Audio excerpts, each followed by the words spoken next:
Hello and welcome to the Lifetime Athlete Podcast. I'm your host, John Zombro. This is episode number 102, and we're going to talk today about coaching tips for 2020 and beyond. And also today, I am so glad to be back with my bro, my coach, my broach, PK, who was a little bit under the weather, but he's strong, he's hard to kill. You can't keep a good man down. Welcome back, PK.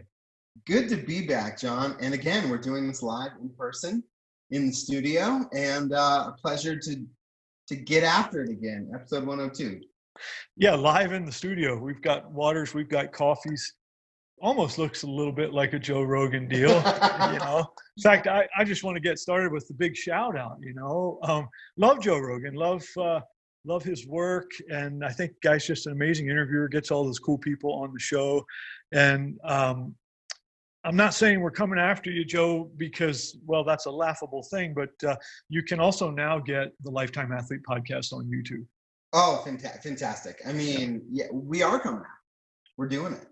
Or maybe we're going to invite him to be our guest and treat him with the respect that he deserves, of course. And, so not only can you find this show on iTunes/Apple Podcasts, Stitcher, Spotify, Google Play, Podcatcher, but now also YouTube. And that kind of goes along with much of what we're trying to do with this Lifetime Athlete Network or platform is to, give you guys information on how to achieve peak performance at any age, any way that you want to receive it. So you can watch it, you can hear it, you can read it. Really, the goal is just that you receive it. Absolutely. Anyway, whichever suits you best. Yeah, and I can't even tell, that your voice doesn't sound like you've been ill because you heal so fast, like a beast. I tell you what, it was touch and go there for a minute, but thank you. Why, certainly, sir. And you're the beast that you are from the Animal Fit program here at the Lifetime Athlete is a Wolverine, of course. Jackman's got nothing on you. You're too kind, John. Yeah, well, pretty much. I mean, although lately I've been dishing it out on the pod, and I've called it tough love, but folks, it is love. It's coming from the heart. I want to help you, but sometimes we got to own things. Indeed. So I like talking about random things, especially if I get the chance to do that with PK, but probably some people are tapping their fingers or their foot or saying, well, come on, boy, get to it. Give me some coaching tips for 2020 and beyond. I've got my pen poised. I'm ready to take notes.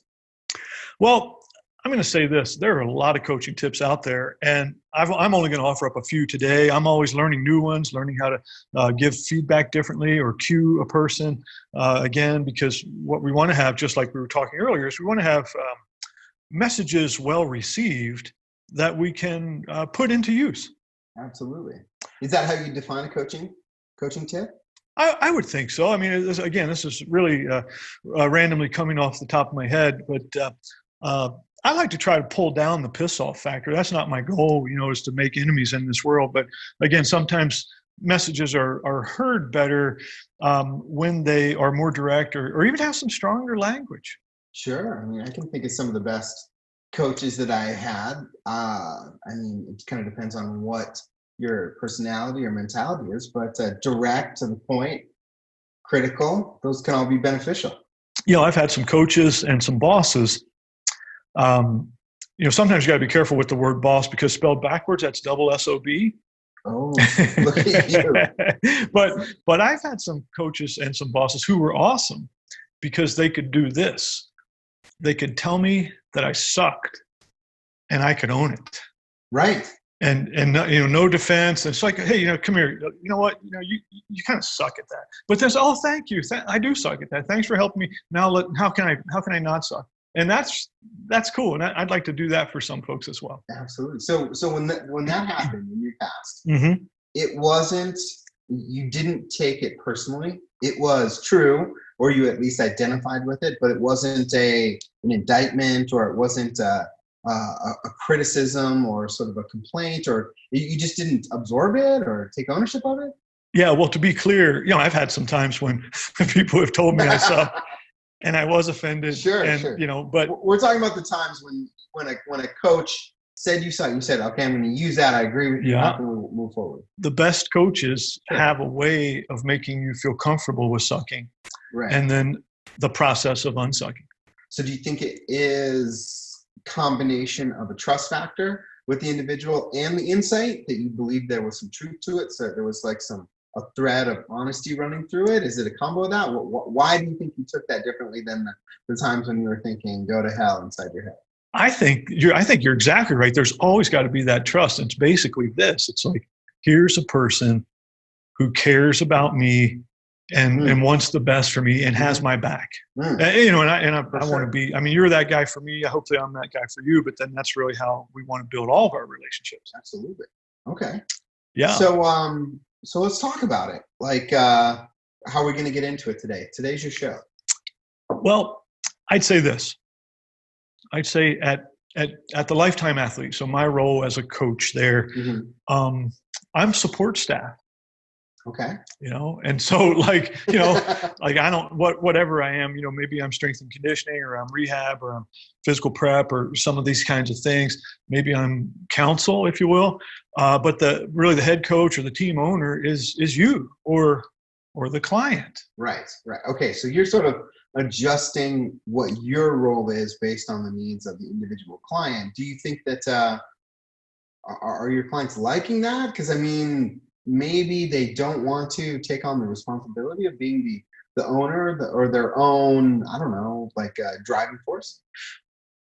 Yeah. Well, what I've seen is that when a person feels empowered, that works great for how I'm doing it. So, I love coaching and helping people. And I often say, I'm trying to help them solve problems and, health or injuries, fitness, body comp, or crush goals, sports and athletics.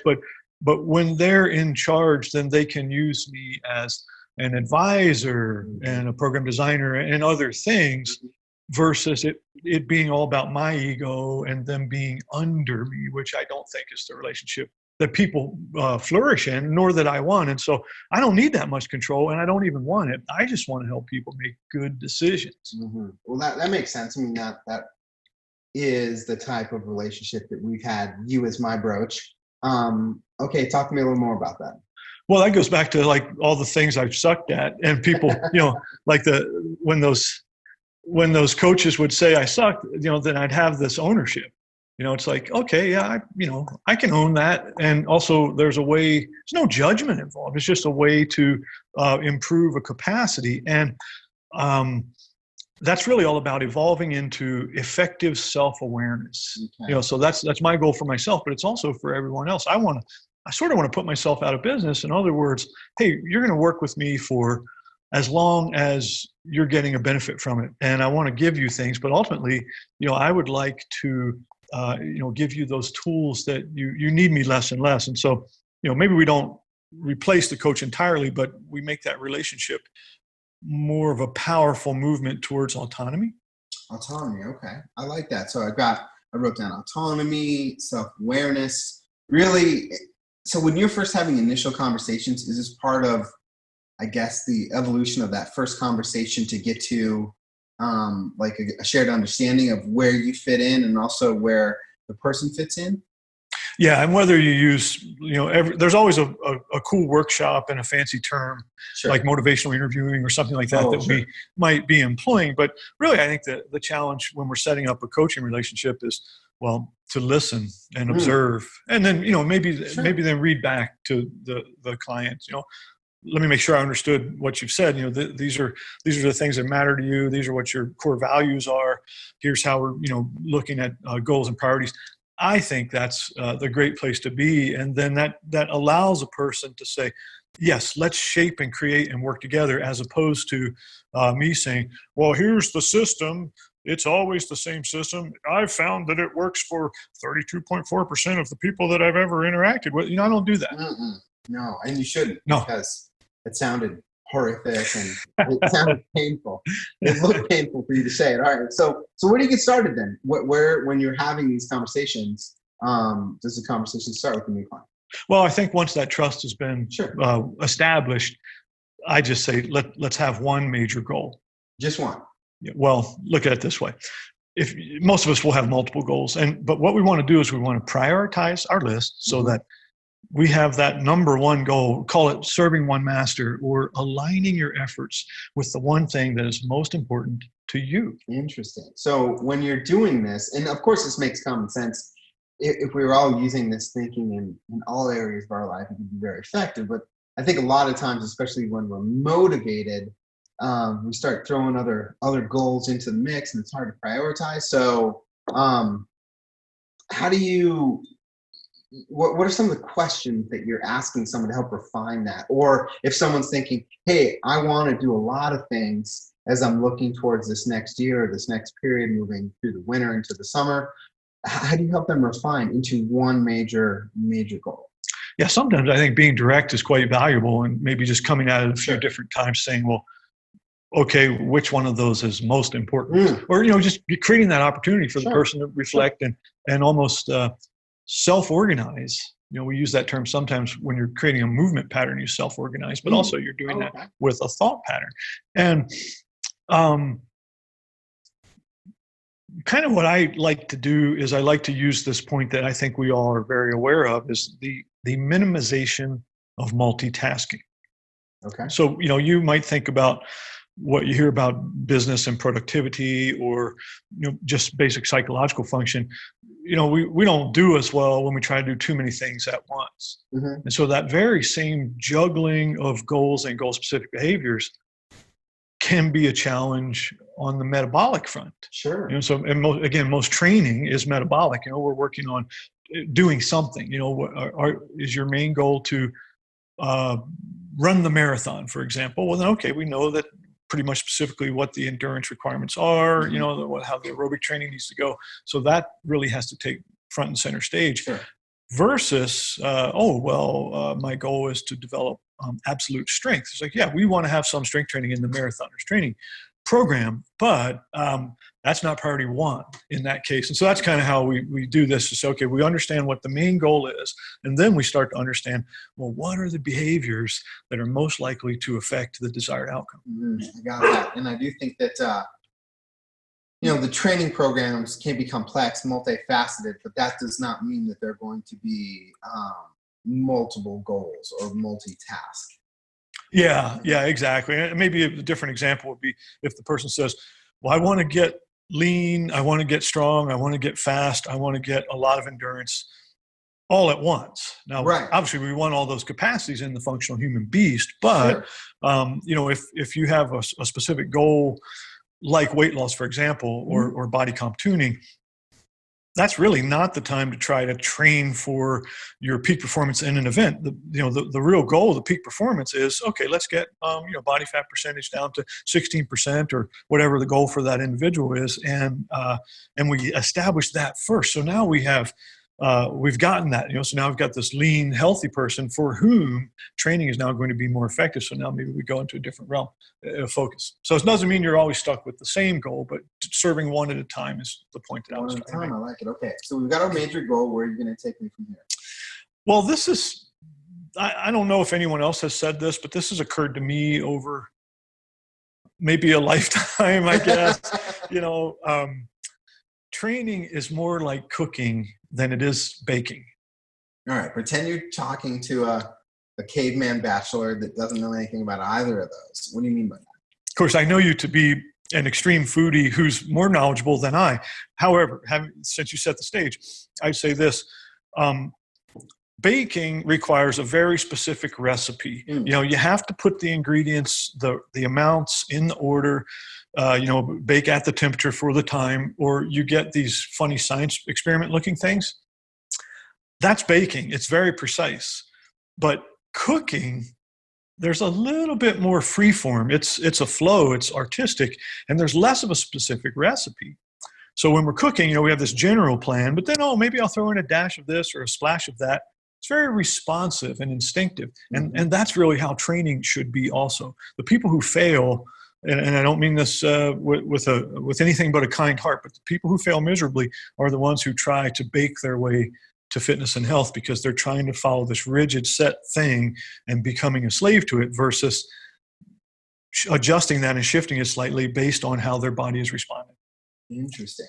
So that makes complete sense, and it's also counter to a lot of the regimens or programs or protocols or philosophies out there, especially for evangelists for their own methodology, saying this is how it has to be. This is what you have to do to be effective.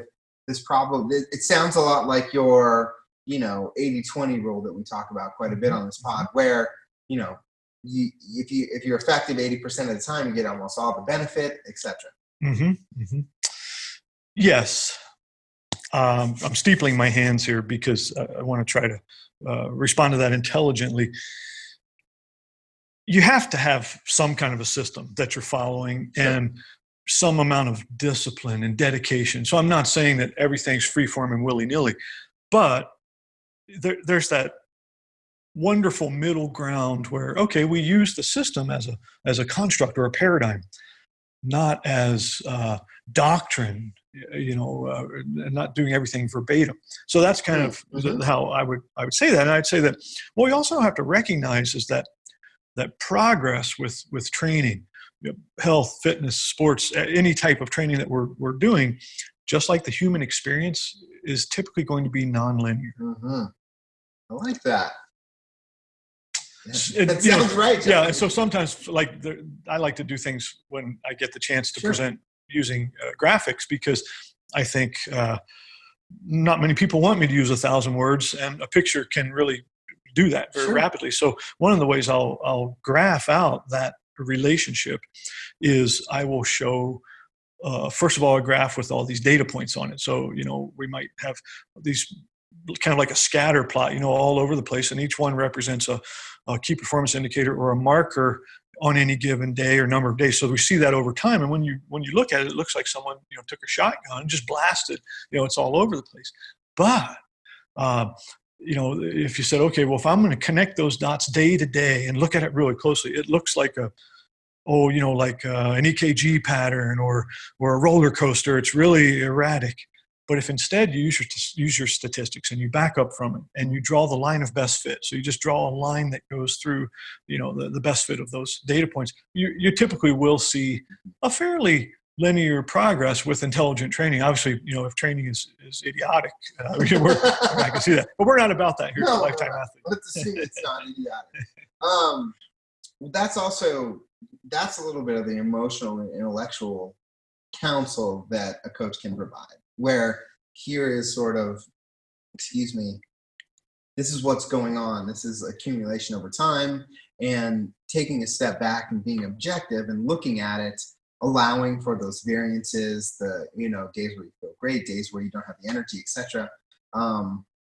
Sounds like, again, this is a relationship of trust that you're building, whether or not you're coaching yourself or John, Jay-Z is coaching someone else.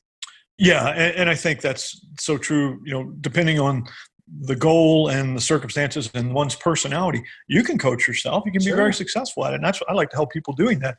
But also I like to help people working with other coaches or to coach them myself. However, I think we want to use this term coaching as a very, broad umbrella, if you will. And maybe the last thing I'll say that's related to this is no one workout is magic.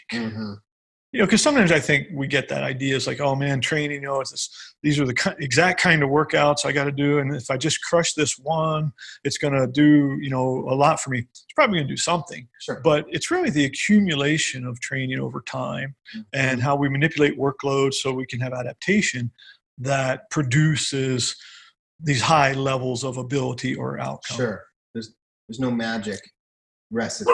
Yeah. And that's probably like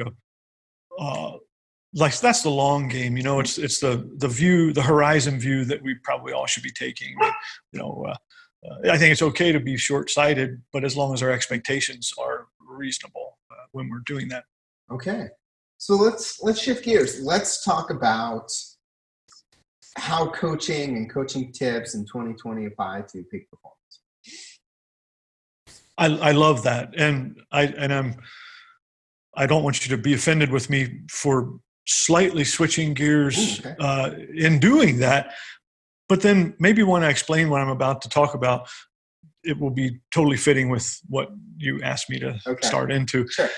I just got this thing in the mail the other day, and I won't use too much information unless a person probably could still find out what we're talking about here if they really wanted to. But I received a flyer for the 2-day 2020 Geriatric Conference. This is for healthcare providers to receive continuing education units, and you can get management strategies and more for, I'm going to read this off, Alzheimer's disease and dementia, pain management, geriatric pharmacology, geriatric emergencies, managing challenging behaviors, caregiver stress and burnout, and much more. And much more. It sounds definitely upbeat. That's a murderer's row of just horrible stuff. I'm calling bullshit on this. Really? Oh yeah. Yeah. And here's why. In this world, we always should respect and honor our elders and take care of them. I mean, I think that's a part of the human condition. I know you and I believe that. Of course. And it's very important to us to do that in our families and our communities. Having said that, really the message here that I got from this advertisement for this course was that as we all get old, everything gets bad, right. and there's a long time of suffering, and it's a swirling mass of disadvantaged life and healthcare quote unquote utilization and monies and money laundering almost, and then tragic ends, which apparently also is burning out the providers as well as the recipients of said care. So I'm here to say no. Right. Well, even the graphic, we can't just, there's an elderly person looking forlorn, staring out the window, almost an image of hopelessness. And you're suggesting this is baloney, and the opposite is actually true. Yeah, I'm actually saying it's bullshit, just to be clear. But that, and again, this is not about being a lifetime athlete. It's not about kicking ass, and not about being hard to kill. Sure. And that bugs me. Right. Because right. I think we have, instead of acquiescing to say, oh, don't change your lifestyle, don't do anything, don't train for peak performance, and just enjoy the hell out of a great long life. No, just flounder and suffer this way because that's the way it has to be. I say no. And in fact, one of the ways that any listener can get around that further is come to the Hard to Kill workshop. Hard to Kill workshop. Tell me, what is that? Well, it's my baby, of course. But the Hard to Kill workshop, February 29th, Bozeman, Montana. Mm-hmm. So that's a Saturday, 9 to noon. Okay. We are going to be putting on, really it's a master class in kicking ass.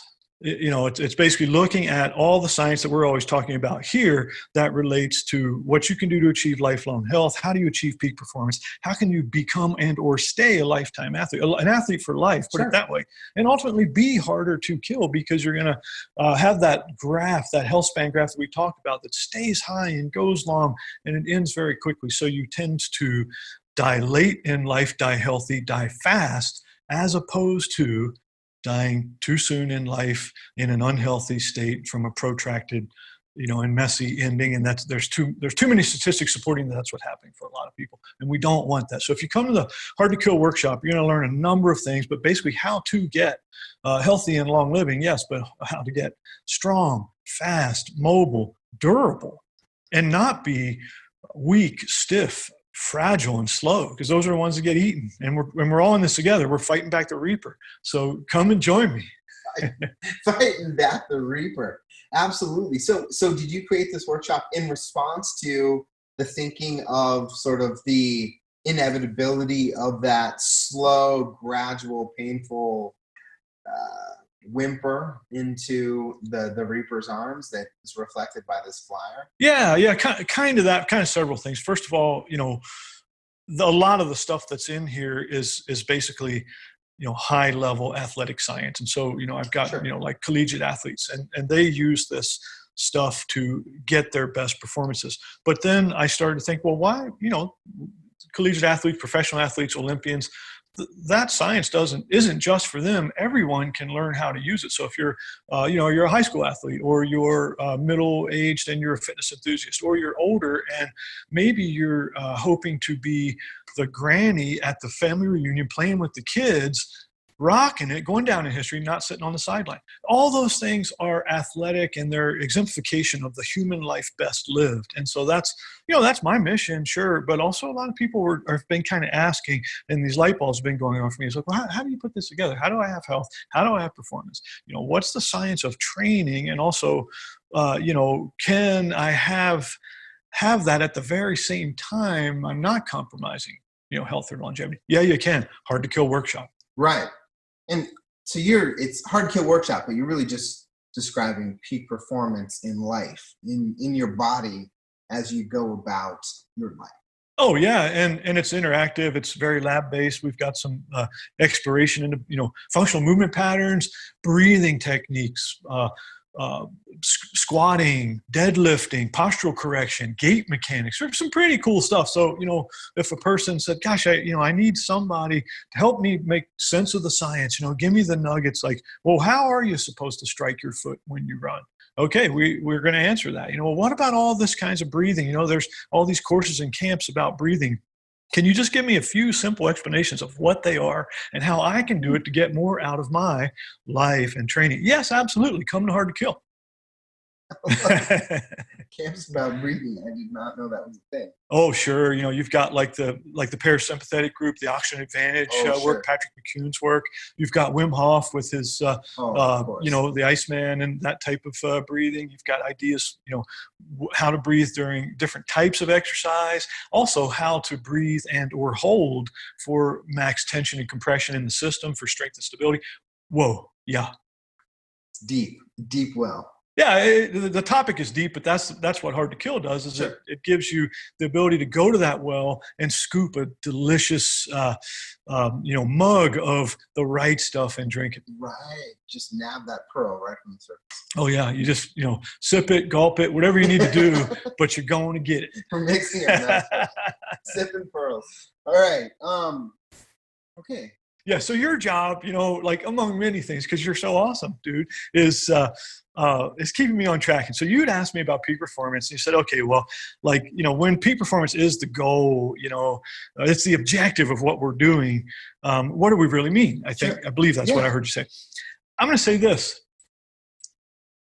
We're really actually going for the capacity or the ability to produce an outcome. Okay. You don't always have to be testing and improving yourself. Now, I believe that's important to do on occasion, yes. Okay, but what we really do in training is we just try to create the ultimate beast that has these abilities and can do whatever you want to do. And again, it goes back to whether you want to play with the grandkids or whether you want to win a state championship. I mean, those things are peak performances, but you can't have that outcome unless you have the ability. I see, really. So it's building up this reserve of capacity to do the thing, and that's sort of involved in the goal setting, where I want to be able to climb this mountain, for example. I don't have to do that. It doesn't have to be my goal. I don't have to actually climb the mountain every time, but the training is built around building the capacity to do that. Yeah, so that you could climb the mountain just about any time you wanted. Right. And really, that's where. So training isn't the goal. It's not the end. It's just a process, and it's one to be enjoyed. So that's why we train smart. We find out, well, how can we make training work and fit the person and not cause injuries and get results and have fun. That's important. But again, that's just the process that we get to this ability that we're talking about. And it also allows for that self-identification that, hey, we salute you, lifetime athletes, for listening, because you're the guys that really defined yourself, identified yourself as wanting to be athletic for life. And that's the definition I think I'm inspired to help others achieve. I want to do myself. And I think it's the right one for all of us. John, I like that. Keep it going. So the prizes in life, yes, health, sport, they're given to those who achieve. No doubt. But again, I would say it this way. It's who we are or who we can be that is more important than what we do. Hmm. So like Sure. you might win an event on a given day, and that's pretty awesome. But over time, if you prove yourself to be a champion, Sure. that's really, I think, what we're trying to help people do is just be champions in their own world, what they want to accomplish. And and that's really all about not being a slave to a workout schedule. I think working out it's a wonderful thing that we do, but again, really, I mean, they don't give prizes out for doing the workouts. They give prizes out for doing and being great. And I think that that's really a message I try to deliver, and I want maybe the listeners today to just feel that coming from a heartfelt perspective. Excuse me. All that you were talking about there reminds me of identity. How you see yourself. It's a mentality shift as opposed to checking boxes versus sort of what do you embody or what's important to you as you embark on whatever your pursuit of your goal is. Let's say we're going to be tactical, practical. Let's say we've got some type A's out there, and I have a bit of that myself, and I'm saying, Jay-Z, give me something I can put into play. I like what you said. I've got a goal. I understand. I'm even borrowing some of your stuff from earlier. I'm using some pull, language internally, some pull thinking. Let's get tactical a bit. What are some tips that someone could actually use to put this philosophy into practice? Man, I freaking love that, because tactical and practical, tack prac. Here we go. Words. Yeah. So really, I think that gets to tracking, and so every one of us, when we have goals and we're trying to design effective programming, we benefit so much from Sure. keeping data. So this is the message with tracking: keep a training log, or a journal, a diary, whatever one wants to call it, and you can do that on paper. You can do it via various apps or software or spreadsheet. There's any number of ways that you can do it, and you can determine what's important for you to measure. This is what I planned to do. Here's what happened. Here's my outcome. Here's how I felt about it. Here's what my so and so said. That's the kind of stuff I'm talking about here. And the message with any training log or journal is it's about joy, not judgment. So we want to keep it, keep everything kind of flexible in that flexible in mindset, at least, where we say, okay, well, I'm going to use this thing as a celebration to kind of accumulate what the plus column's looking like. Sure. And I'm not going to take myself through too much of a beat down if I've got, let's say a minus column, which I'm not necessarily recommending that you do. Sure. What's interesting about this, I had a friend that kicked off a workout program recently, and we were talking about that. And I said, just write down how you feel.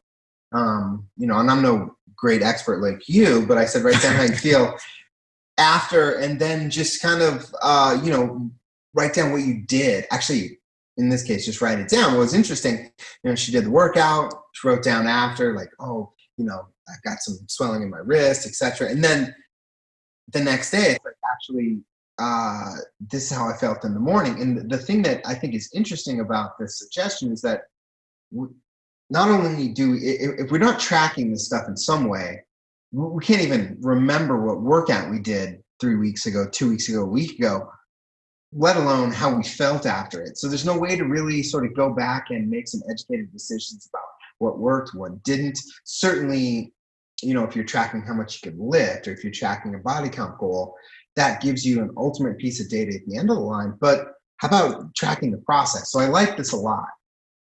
Yeah. And again, maybe to be specific, like basic workout data, so like that might be uh, for, let's say it's a cyclist, and so he or she might record, well, what was the duration of the workout? What was my average power, peak power, maximum heart rate attained, average heart rate? So there's some data. What was, the mileage or the kilometers? You do that. Then you go, oh, well, let's look at recovery data. So maybe that person is using like an Oura ring or a Whoop strap. And so they're a little bit higher tech, or maybe they've just got some other apps they're using to get heart rate variability data, or again, they'll put some of that in there to say, okay, well, here's how my body responded to that workout. I can use that as kind of a recovery measure. And also we might say, what about identifying a KPI or key performance indicator or two? And so that would be, every once in a while you're going to visit something like, you might apply an effort on the bike, for example. Let's say it's a 30-second sprint, and you're looking at like, well, what was the total wattage that I attained? And, if that goes up over time, great way to do it. And obviously a weightlifter, that's fairly self-explanatory. If we've got a 1-rep max and it goes up, okay. So that's kind of what I would say. And I guess I didn't plan on doing this, but I guess this is a chance to make a plug for my proprietary system that's coming out in my new book this spring. Yeah. I'm writing a book about, imagine this, folks, training for peak performance through the lifespan.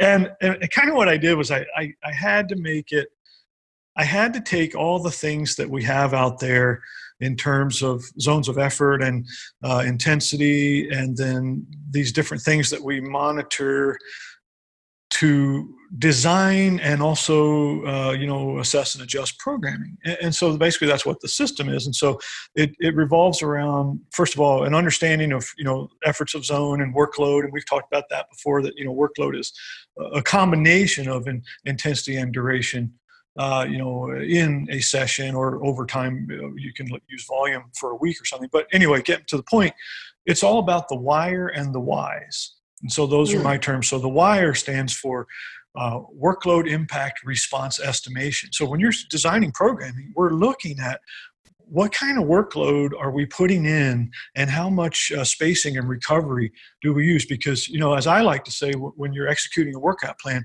you got to wire it before you can fire it.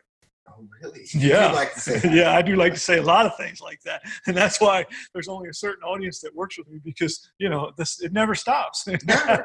There's new terms branded it ain't got every moment. Yeah.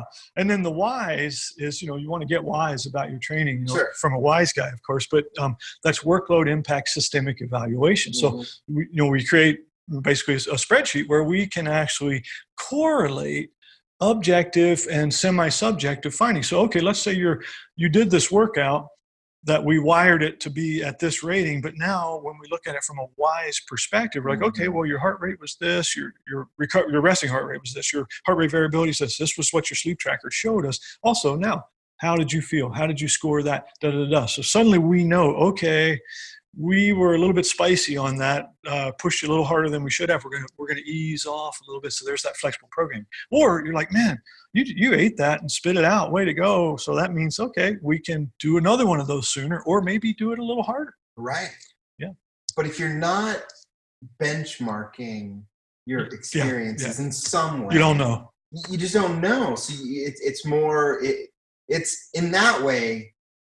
You don't want to go from cooking to completely mixed metaphors into jazz, where it's completely free, where it's just, you've got an instrument and you're just going nuts. So in that way, I think that there's the training log, whatever method you choose to use, is important, because it's going to kind of draw you back in. And I do think the process of just saying, hey, this is where I want to get to, and these things are important to measure and to take stock of at some sort of frequency. Even the process of imagining what those are is very effective. Yeah, I like the way you said that. And that's kind of like, I would say, I'm always talking about science and common sense. Sure. I think we have to start with science. And, somebody famous whose name I'm not recalling said, without data, you're just another person with an opinion. Sure. So you can't guess. You have to know. And so you have to go through a time period of like, okay, well, when I do this, this is where my heart rate's at. And then, of course, the next day, this is how I feel. And also, this is what the thing says. But over time, the human's a brilliant beast. You can learn. Your instincts, your wisdom are just going to start to say, okay, now I know pretty much that, like, if I did this, this was the effort I was at. I can guess that to within very close parameters, and also what my recovery response is going to be. So I always like that evolving, educating, respecting the human beast, because I like wearables and gadgets and devices because they help us to learn objectively. But once you learn, you don't have to keep relearning it. You just know. And I think that's really where I sometimes have to talk to people a little bit, because they really get caught up in looking at, their wrist or whatever, and say, well, maybe stop asking that thing, what it thinks you're doing, and you tell it what you're doing. Or furthermore, yeah, think about how you're doing and then reconcile it later with the information that your device is sending you. Start with how you're feeling. I think that there's many different ways to approach it, but if you're not collecting that information, if you're not logging in some way, some fashion, you're just going to be, if I said, John, look back at your month of training, you hadn't written everything down, it's going to be the vaguest, most broadest strokes that you can. You're probably going to forget some of those, more, just some of the pieces. That's why a lot of the dietary research is so flawed, because it's epidemiological studies that uses FFQs, or food frequency questionnaires, and they'll ask people, what'd you eat in the last 6 months? And so it's like, I mean, really, this is published data? It is, and it's really sad. So folks always be open-minded, skeptical, without bias, and those kinds of things. And in summing up, keeping your training log, hey, celebrate moderate consistency, the small wins, and your outcomes will happen. No doubt. Always. So take me home. Summarize this. Put a bow on it. Take me home tonight. Though, I was thinking about you. Sure. I mean, like, I had a big grin. I was like, I'm hanging out with PK today. And, you're bad company, man. Oh, really? Yeah. Well, physically, I guess. No. I mean, you're good company, but you're a badass, man. Oh. And you're like, bad company, I can't deny. Like Paul Rogers saying it with Bad Company. Hey, back in the 70s, I had that T-shirt. Did you? The black one with the silver Badco on it, man, it was awesome. Really? Yeah, but it was like rubber, and and I was, probably just starting to grow a few chest hairs, and it always would like stick, and then when you pull it off. Oh, really? Yeah. Okay. Yeah. Huh. It's a Bad Company, man. It's just a famous logo. I think if we could, we can't, it's obviously it's copyrighted, it's trademark, but if we could use it for you and Hard to Kill, I mean, just Badco. It'd be my walk-up music if I was a slugger. Well, it'd be like if you got down right now in a 3-point stance and went hard, I'd be looking at a silhouette of a man on the wall because you'd crash through it. Really? I that might not be true. Well, what would be true is if I did it, the cracking and shattering sounds and the hilarity of me crumpling on the floor would be there. But anyway, I don't know what's up with me today. I think it's that coffee you served me. Thank you. It's delicious. So last point. Mm-hmm. Take yourself and your training seriously, but not too seriously. Okay, got it. That's not what you did there. Yeah, that's been like a story of my life, man. It's like, I probably bounce between being too serious and not serious enough, and doggone it, I don't always know when the right time is, but don't we learn? So, I mean, I think we could parse that and say, you know what that is when you see it. It's being, moderately consistent, being dedicated, having a goal that means something to you, but not being a complete automaton and, milking the joy out of whatever the pursuit is by this regimented, over serious application. I'm sure that you're saying that is based off of you seeing people that have either not taken it seriously enough or taken it too seriously and hadn't had success due to injury or burnout. It's the sweet spot. Right. You got to have that sweet spot, the Goldilocks, with so many things. Sure. And so I would say this couple summary statements. always view yourself as an athletic human. It's in your genes. And, if you were a high school star and that started to fade, you can get that back. I've also worked with some like ex-professional athletes, and, depending on the sport they play, a lot of times it's tough for an ex-professional athlete to find athleticism again, because sometimes they're beat up, or whatever, but no, it can be done. It's in your genes. So we want people to be athletic through the lifespan, as high as possible at any point, but yeah, let's maintain it. So that's one message. Next would be train with a purpose in mind. Always. Yeah, and it's just like, what's your overall purpose for that? You're working towards that one goal, and then, what's the goal of the session at hand?